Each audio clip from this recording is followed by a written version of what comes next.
Well guys, as most of you know, I spend a lot of time talking about bad movies, so I figured it was about time that I started making videos on some great movies as well. Way back in 1993, my family went out to the movies. Now my sister and I wanted to see different movies, but luckily the theater was playing both movies in different cinemas at the same time. So my dad and I went to see Teenage Mutant Ninja Turtles 3, and my mom and my sister went to see Groundhog Day.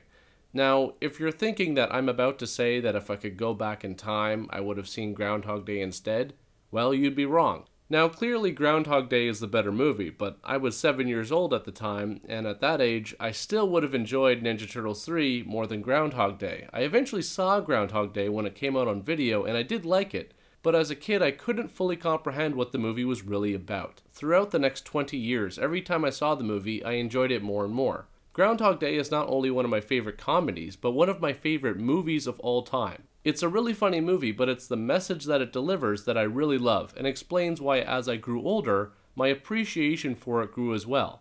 Because Groundhog Day is a movie about becoming a better person. Now before I get any further into this review, if you haven't seen this movie, I recommend that you go watch it right now.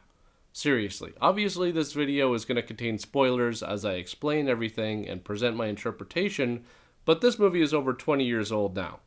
You've had more than enough time to see it, so don't blame me. The movie came out in February of 1993 and was directed by Harold Ramis. The film was deemed as being culturally, historically, or aesthetically significant, and was added to the United States National Film Registry in 2006. The movie stars Bill Murray as Phil Connors, an egocentric, arrogant weatherman who goes to the town of Puxatawney, Pennsylvania, with his producer and cameraman to do the annual report on Groundhog Day.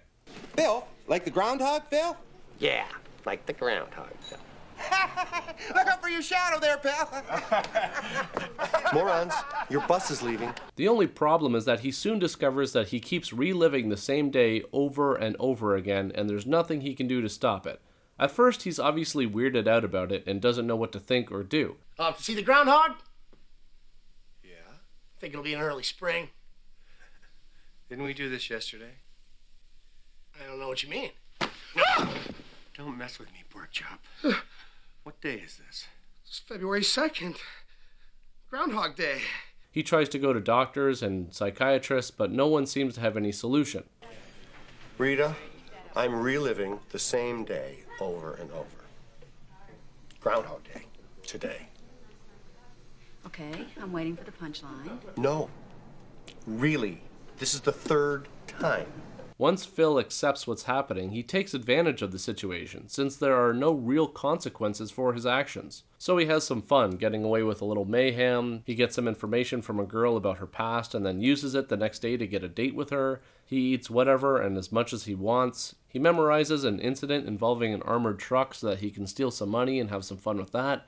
These are all appropriate for the character and the situation because they grant him instant gratification. Phil is completely self-centered, so he doesn't think to do anything to help anyone else, especially since it won't matter in the long run anyways, because tomorrow doesn't exist for any of them. Eventually, Phil grows attracted to his producer Rita and uses his power to try and manipulate her as well. Day after day, he learns more and more about her so that he can say the right things in an effort to attract her. And each time he gets close, but it never works in the end because although he may be saying the right things, he's being disingenuous. Have you ever known someone that is such an egomaniac that they become so good at manipulating other people for their own personal gain that it eventually just becomes who they are? You know the people I'm talking about. The type of people that will act sincere, but they're so disingenuous that eventually you start to see their hidden personal agenda peeking out through every fake smile they paint on their face. The problem with those kinds of people is that they may be able to fool others for a short time, but eventually, anyone with half a brain in their head can see right through to their true intentions. Phil may be saying the right thing and changing his approach, but that's all superficial. Eventually, Phil accepts that Rita will never love him, the time loop will never end, and he becomes deeply depressed. I'll give you a winter prediction.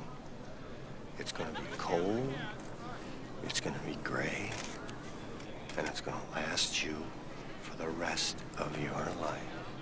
Phil tries to kill himself in numerous ways and even tries taking the groundhog with him at one point, but none of it works. Then finally, after telling Rita what is happening to him, she spends the day trying to help him, and he realizes that her qualities of being kind, generous, and selfless are what he truly admires. This is really the turning point for the character because this is when he starts to change. He starts being generous, upbeat, and uses his power with the time loop to better himself, explore new hobbies, and he becomes a happier person because of it. He learns all about the people in the town and tries to help them with the knowledge that he has of everything that is going to happen during that day. Phil has become a completely different person, and he's more fulfilled because of the changes that he's made. Of course, Rita falls in love with the person Phil has become, and this is what breaks the time loop. Now, I've always liked the movie, but in the past I never really understood the time loop.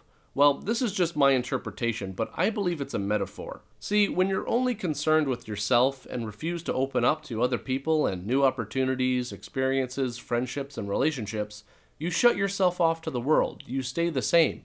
You reject change and don't evolve as a person. And although things on the surface may change, your attitude, your thought patterns, your core perspective of life, and overall just how you carry yourself in the world remains the same.